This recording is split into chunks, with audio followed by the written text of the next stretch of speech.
They might rank the video component a little bit higher at the start, but yeah, the audiogram will outperform the video in some cases. And then you'll get mad about it, I'll get mad about it. And then we sit here and we just crash out on a podcast about it. Yeah, later. it's fine. It's fine. We're going to cut all of the crashing out.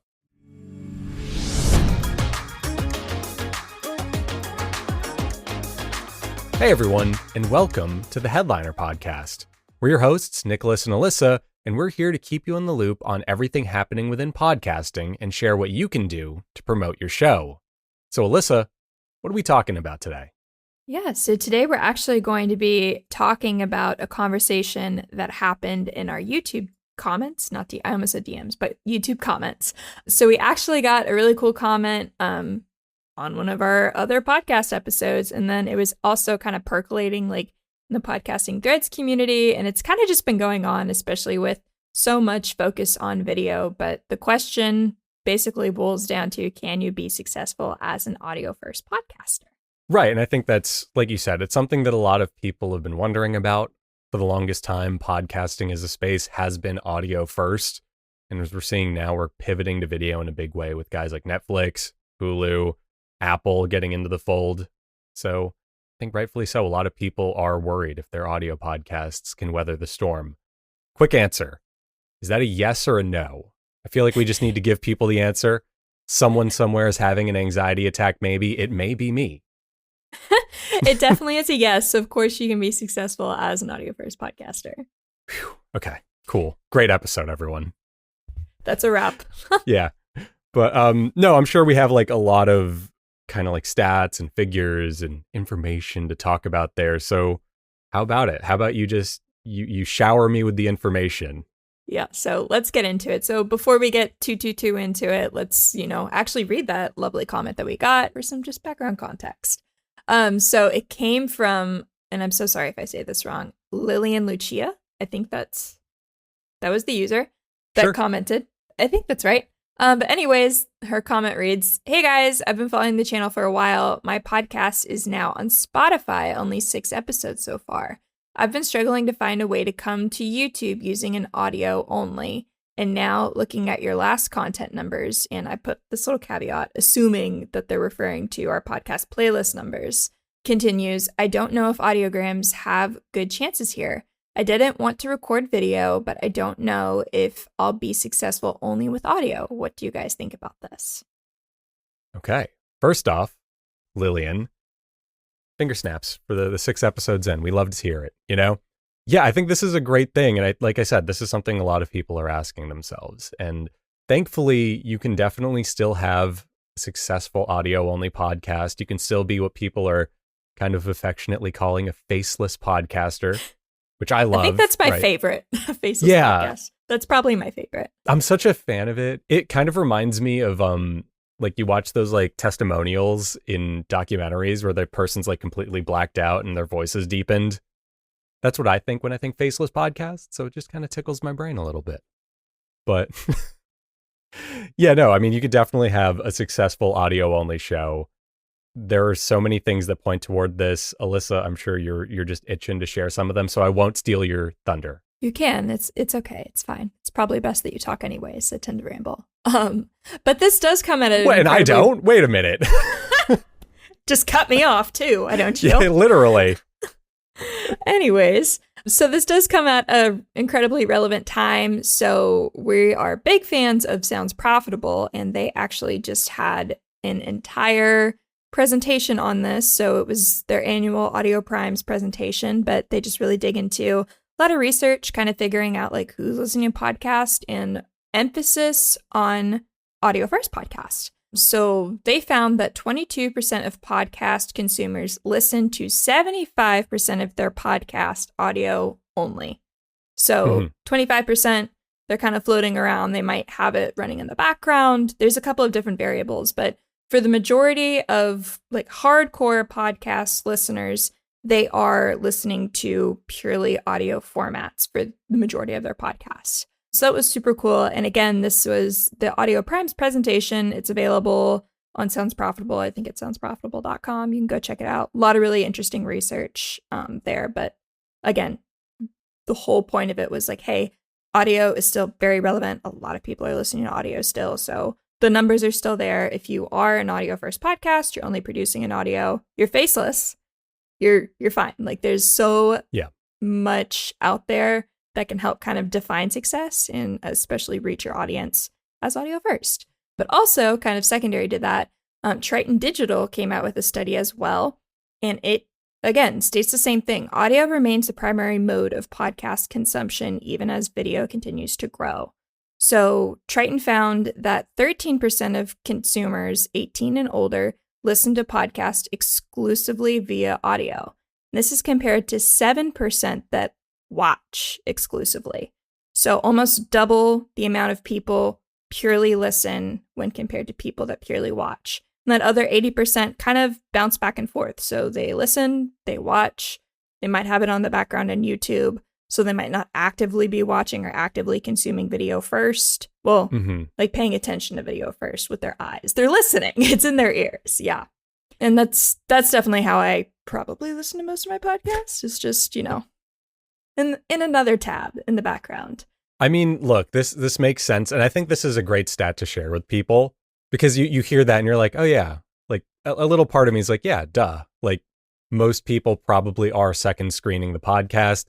The video is there for the convenience sake of like, hey, I don't know about you, but I have YouTube open while I'm working a lot in a tab. And it just so happens to be where I decide to listen to like the new episode of The WAN Show or whatever podcast I'm listening to. But to know that is also very powerful because yes, those are technically videos that people are clicking on, but that doesn't mean that they're sitting down and watching it as a video. So for all intents and purposes, a sizable chunk of that 80% may as well just be audio. And as far as that goes, this is great for people who want to be faceless, who want some semblance of anonymity, or who don't want to invest in the push toward video yet.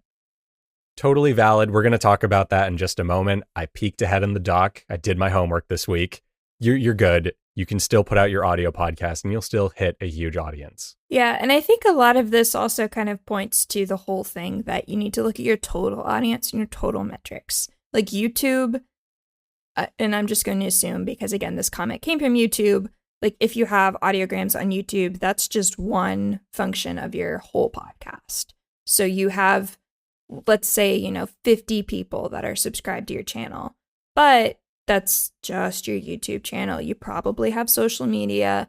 You definitely have like your RSS feed, your audio first. So you have your host analytics. You can look in there, see, completely different numbers than your YouTube page. Like I know that we have completely different numbers on our host versus YouTube. And again, you've got your social media, most likely. Other things you could have, your newsletter. So that's a totally different set of metrics. Now you're looking at like open rates, you're looking at click rates, you're looking at all sorts of things. So the whole thing is, yes, you can be faceless, you can have success, just don't focus so hard on one platform's KPIs if you're trying to kind of diversify. Just look at the whole thing before you start thinking, oh, my audience isn't as big as I want it to be type deal. Right. Don't focus on like perfecting every platform at once because your needs on each platform are going to affect the other one. If you want to be audio first, maybe you weigh performance on the RSS feed higher than performance on YouTube. If you emphasize video in a big way on your show, you might see a dip in your RSS feed, but you might see like a big gain in your YouTube. That's totally fine. It's kind of just like the project manager triangle, right? You can have 2 out of 3 things. So you just need to figure out what your priorities are and optimize for that. And especially for the one-man bands, kind of the indie creators out there, like, yeah, you can't be everywhere at once. You would love to just be killing it on every platform, but be realistic with yourself and think about like 1 or 2 places that you can really hone in and be consistent with. And that's probably where you should be looking at your stuff. And also put a huge asterisk on it because like, just because you're focusing on your RSS feed this sprint or this quarter or whatever doesn't mean you can't go back and figure out YouTube at a later time. It's like you said, like don't be the one-man band that's trying to do everything perfect. The thing I like to tell people is don't get lost in the Nirvana complex where we just don't get anything done because we want it to be done perfectly. Let's get something done. Let's do that well. And when we get that to a place where it's kind of on autopilot or we're happy with where it is, we can take a step away and focus on something else. So in the spirit of that, Elissa, what are the different approaches they can take toward their podcast, right? Like if they want to have their podcast on YouTube, just to make sure that base is covered, what are their options? We've talked about this on a past episode, and I'll link it down below. My mental note, link it down below, Elissa. But if you are using YouTube, there is that good, better, best approach. And I have it in the notes, actually. We have a podcast on this. Check it out. The definitive guide to podcasting on YouTube, how to really grow a podcast on YouTube. So I, embarrassingly enough, I did do my homework, but I didn't retain it. So there we go. But anyways, jumping into it really quickly, there is kind of that good approach, which is, the faceless approach. That's going to be audiograms. It's a relatively low lift. There are tools, Headliner, that can help you automatically do this. So we have an automatic audiograms feature that basically connects your RSS feed. You pick a template, or you make a template, and then we just push it out to YouTube, copying and pasting everything that's in your host into your YouTube metadata. Awesome tool. Great for just getting on YouTube. And it's, probably not going to be the most optimized way because you're probably missing things like thumbnails. You're probably missing your transcript. But the whole thing is you're on YouTube. You have something on there that opens you up to discovery and kind of now allows you to kind of reach that 80% of podcast listeners that kind of bounce back and forth between platforms. Like maybe they're listening, maybe they're watching, but you're there. You're in your RSS feed. You're on YouTube. You're doing it. Yeah, and look, there's also something to be said about how modular this can be. Like what you just described is the fully automated experience. Once your thing is on YouTube, though, there is nothing stopping you from making a thumbnail or adding your transcript to it. So I think there's a lot of things you can do there. And also, the clear advantage this offers to somebody is it's automated. You don't have to put extra time in unless you want to. The thing I like to tell people as a guy who edits podcasts is it takes a really long time to edit a video podcast.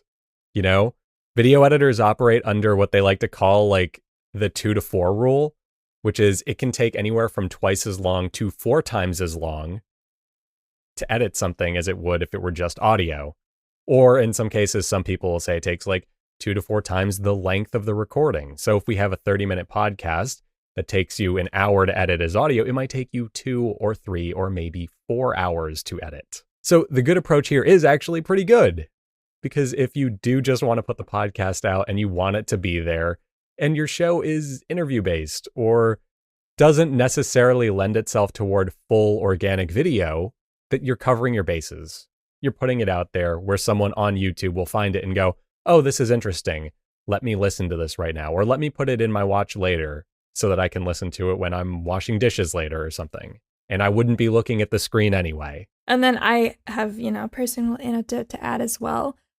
So we have 2 automations running for our podcast. So we have one with captions baked onto the video, and then we just have, I think that same template, but just minus captions. So we have those 2 automations running for YouTube, and we also have a YouTube like Shorts one as well. But what I'm getting at is our audiograms typically perform really well on search, and it will annoy me to no end at times because I will put in the effort to make the thumbnails and add in the transcript, do all these like little optimization things, and then those very same episodes that are just really automated audiograms that took me like 5 minutes like 2 years ago, they're ranking on search just fine. Like you can search for like paid podcast promotion, for example, and you'll see like 2 of audiograms from Headliner pop up, and it's like, cool. So they work. I mean, you never know. Like some things just stick and it opens you up to search. You're on there. So, maybe if you are doing video and audio, run the audiograms too. Yeah, no, exactly. Look, it's also like, think about it from like a platform perspective. A site like YouTube, yes, they do weigh like, hey, is this actually video or an audiogram differently on the algorithm? But at the end of the day, they're weighing value to people. So like those videos that ranked, Elissa, they probably ranked because, hey, they answered the question that people were searching for. And it just so happened to be what people clicked on first. Mm-hmm. So it is good so long as you're providing value to your listeners or your potential listeners. YouTube doesn't care. They're going to rank it. They might rank the video component a little bit higher at the start, but yeah, the audiogram will outperform the video in some cases. And then you'll get mad about it. I'll get mad about it because I edited something and, Then we sit here and we just crash out on a podcast about it. Yeah, it's fine. It's fine. We're going to cut all of the crashing out. Don't worry. If you see a jump cut at any point, people watching on YouTube, that's what happened. Valid. And also kind of across the three categories. So that was the good. So now we're moving into the better and the best. But this is applicable across any podcast. And if you are doing faceless too. Invest in things like show SEO. So thinking about your titles, thinking about your tags, your show notes, all of this stuff you can kind of optimize on the back end as you're creating your podcast. Or again, you can use tools like Headliner to help optimize this or to help kind of automate that process. Things with the podcast promo pack, ensure that you have a couple of keywords like in those show notes, kind of, again, thinking about how you want your show to be presented to for people that might be searching for a specific topic or an answer to a question. You can kind of weave that in specifically in your show title. If you have a very clear question with a kind of answer format that typically does well on platforms like YouTube or just on search in general. I would argue that might be getting kind of into like the better and the best because it takes a little bit more time. You have to think about it, but you can do it in the good enough category and you'll reap the benefits and have your lovely audiograms outpacing your video stuff on search. And then you too can be in this situation. Yeah. But anyways, creeping into the better category for sure. Just turning on the camera like you see here. It's not a lot of crazy lift. I know Nick said that he repainted his wall over the weekend, so it's lovely and fresh. I didn't do it just for the show, Elissa. We don't need to make me out to be weird. I do that enough on my own. Hey, I've rearranged this entire room, so it's not as messy anymore. Well, if they're pointing and laughing at me, they can point and laugh at you too, so thank you. Yeah, I'm there with you. I was going to throw myself under the bus, don't you worry. But Sorry, just the image of I'm going to throw myself under the bus too. No. If I'm under the bus, pull me away. Don't throw yourself there too. Okay, whatever. Moving on. Different conversation. We'll talk about this offline. That is, somewhat of like a medium lift. So did it cost money to move stuff around or kind of refresh? No, not really. It was, an amount of time you don't have to worry about, did I brush my hair? Am I have a clean background? If you're doing audio, you just show up and record. But it is a medium lift and it adds an amount of time that's not always there with audio first. And kind of continuing that, now you're probably talking about different software, different editing tools. Sure. You can attest to the amount of time that it takes to edit these things versus just the audio. So you're definitely starting to add a little bit to your process for sure. Yeah, exactly. And there is a tangible reward to it, right? Like this does just naturally tend to perform better. You can also pull social clips from it now because you have the full video somewhere. But exactly, it takes longer. It costs more. Once you factor in subscription costs for stuff like Adobe Premiere, if you're going to do it on that, these things add up over time. And if you really do want to do this, commit to it, awesome, right? We love video podcasts. We literally do this as a video podcast. But yeah, just know it takes longer and it's a bit more work. And this is like the tip of the iceberg or whatever as far as this goes.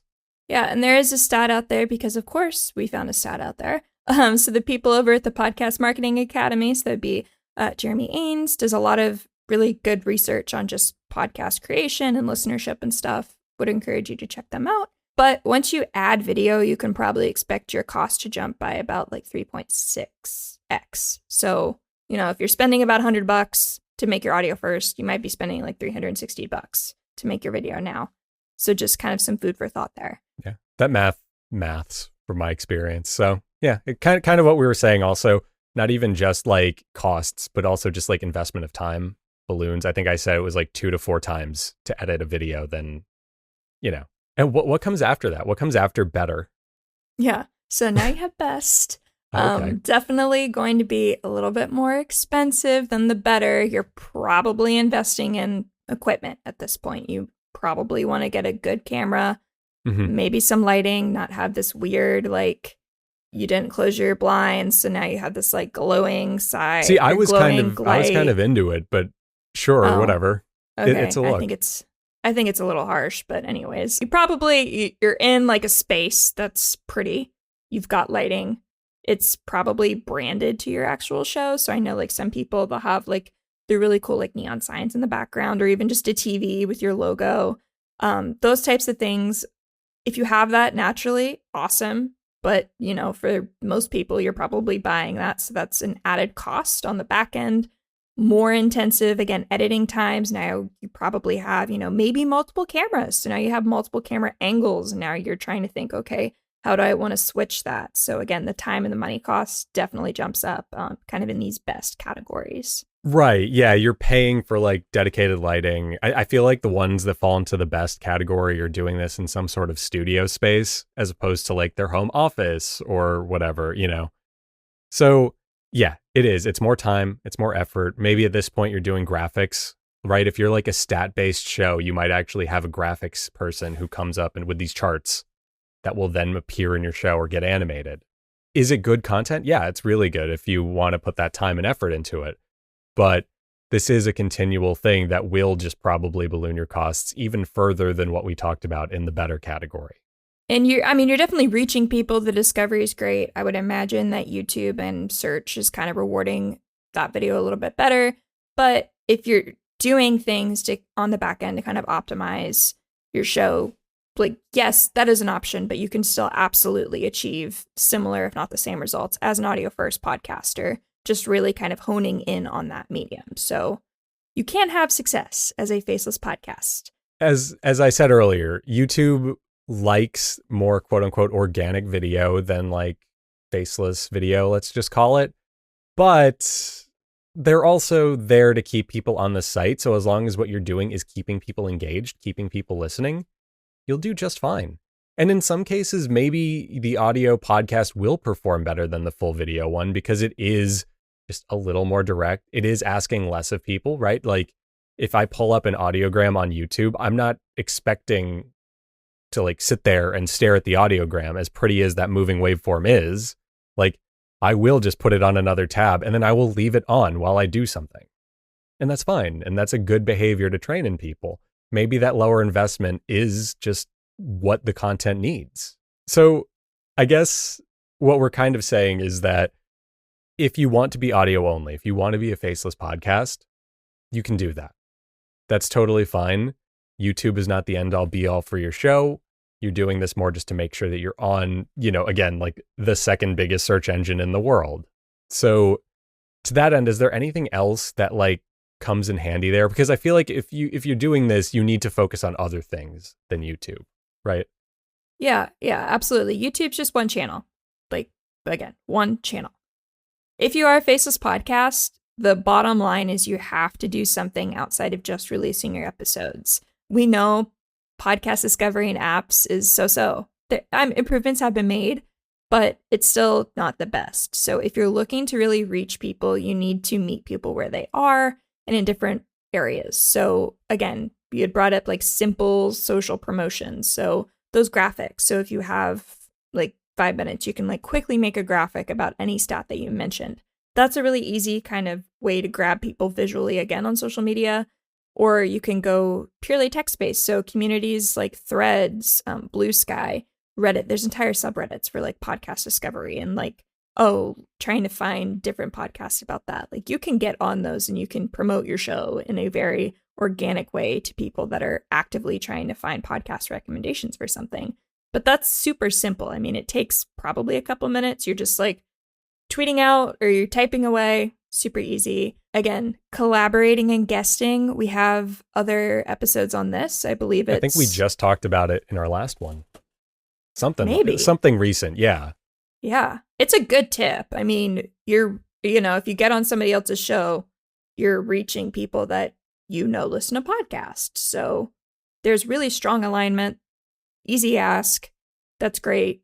Or just even simple like swaps. So if you go to another host and you're like, hey, I'll tweet about your podcast, you tweet about my podcast. Like now you're reaching audiences. There's mutual benefits to that. Yeah, sorry. And like also you could do like an ad swap with somebody, right? Where it's like, hey, I have a movie podcast. I know this other movie podcast has like about the same size audience. It kind of touches a close enough demographic to me, but is just different enough that maybe I would hook some new people if I got on there. If you can't appear in the show, you can always say, hey, can I run a 30-second promo on one of your episodes and you run a 30-second promo on one of mine? Exactly. Other things you can do, paid podcast promotion. So we have, again, episodes about this. And I'm pretty sure that's where this comment came from our lovely friend Lillian. But anyways, so there's paid podcast promotion. That is a tongue twister. Dare you to say it 3 times fast. Paid podcast promotion, paid podcast promotion, paid podcast promotion. Sorry, okay. I'm a show off. I know, you had to flex. It's fine. I stammer through everything else, but I can say those 3 words quickly. Good for you, man. In podcasting, that's going to be things like those banner ads or ads in actual podcasts. You can go on marketplaces. People can add it. Super easy. And then there's, of course, things off of podcasting or out of podcasting. That's going to be more like web display ads or programmatic ads. Headliner has their own tool for this. It's called Podcast Promo. Really easy way to get clips of an audio clips of your podcast via audiogram onto websites. People see it in places that they're actively learning. Targeted, relevant, really easy way to kind of grab some podcast listeners in places that they're maybe not actively listening to podcasts, but they're looking for information that your podcast has. So that's another really great way to definitely reach people. And you can get started for not a lot of money. Like I think a lot of people take like $50 or $100 to like kind of create your first campaign. So something you could invest in to just definitely help grow your show. I mean, there's also just the whole idea of using the tools available to your podcast host or through your podcast host. So like making sure you do that stuff we kind of talked about, but also like on Spotify, for instance. And I don't even think you have to have your show. I don't think you have to host on Spotify to take advantage of some of this stuff. But, you know, you can put your podcast clips on Spotify now. They do support audiograms to some extent where you can run a clip and somebody who finds your show will be able to like look at it and go, okay, cool. This is a sample of a podcast. I was kind of into this. Let me listen to the whole thing. That's something that, you know, is immensely valuable. It kind of reminds me of like singles in the music industry where it's like, hey, I have this 45-minute album, but here's like the 3-minute snippet of it, you know, in the form of one song. Let me listen to this. Oh, I really like this. I'm going to go get the whole album now. Same thing with podcasts. That's available on Spotify. I think some of the other apps out there might support that now. Don't quote me on that. Yeah, I know because the update came out from Spotify a year and a half ago, right? Something like that, yeah. It started it. We have a blog on it. I know that much. Headliner, fun fact, we are the official audiogram tool for that. So if you want to create audiograms, you can learn about it. Look up podcast, clips, Spotify, and you'll see information on it. But yeah, the whole point of this is, yes, if you're an audio first podcaster, a faceless podcast, whatever you want to call it, there's so much you can do outside of just YouTube, and you can grow your show. You can succeed. You don't have to create video. If you do, there's, approaches to do so, best practices, but you don't have to do it. Like, I know there's a lot of pressure to do it, and you might be watching a video about this and thinking, well, you hypocrites, you have video with it. Or you might be listening to the audiogram version. If you are, by the way, please tell us somehow, because Elissa and I need to know about this clearly. I mean, I look in the YouTube studio, I see, I see the numbers. So I know people do listen to these. But yes. Yeah. I think that's my soapbox. The bow I want to tie everything up with is this all circles around the idea of get your podcast out in as many places as possible. So yes, if you have an audio only podcast, by all means, please use Make and Headliner in order to make the audiogram version for your channel, right? Super low lift. It takes you 5 to 10 minutes to set up, and then you can just literally take a step back and forget it's even there. Likewise, if you're doing the audio only route, yeah, play the social media game a little bit. Just because you don't have full video doesn't mean you can't make audiograms for your Instagram or your LinkedIn page, whatever.